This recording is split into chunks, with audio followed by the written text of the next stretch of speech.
was an attempt to personalize the issue. I have maintained that this issue is not about me. It's about our democracy, and it's about the need for us, even as we are confronted with situations that sometimes make it difficult for us to live below the expectations of our constituents. Our conscience need to be alive to the obvious threats of especially corruption to our democracy. And I, unfortunately, in my interaction with the nominee during the vetting and after the vetting, I was left with the impression that this is a nominee who doesn't see anything wrong with what the CDD found out in relation to what she did during her primaries. That left a bitter taste in my mouth, and I thought that it needed to be addressed. If for nothing at all, there's a need for us to continue to keep the conscience of people alive, to the need for all of us to contribute our quota, however little, to the fight against corruption. We understand.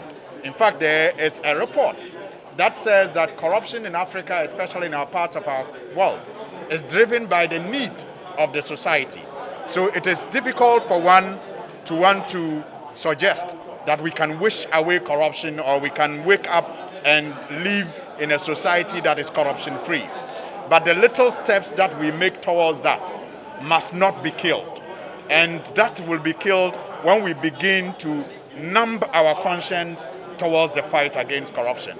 And so I was not satisfied, and I want to thank the leadership of the minority, the caucus in general, for the solidarity.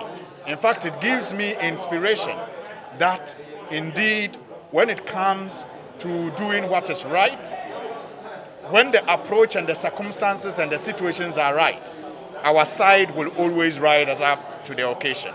So upon further consultations with leadership, it was decided that her name be stepped down today for further consultations before the House takes a decision on her. That is why I have started by saying that I do not want this to be about me and how I felt.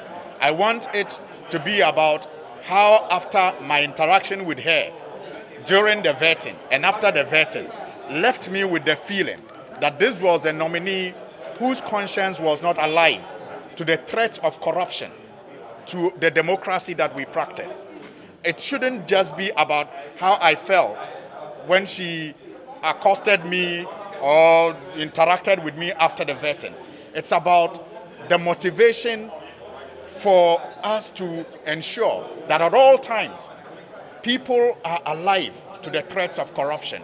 And even when we are found to have done things that are not illuminating of our status as honorable members, we should have the presence of mind to admit and express some candor in the approach of those issues, so that people perhaps can pardon us, given the need of our society, and understand that, it is not our desire to allow corruption to fester in our society. You did mention further consultations. You mentioned further consultations. What will make you be ready to make a U-turn, or you want the president to revoke her appointment?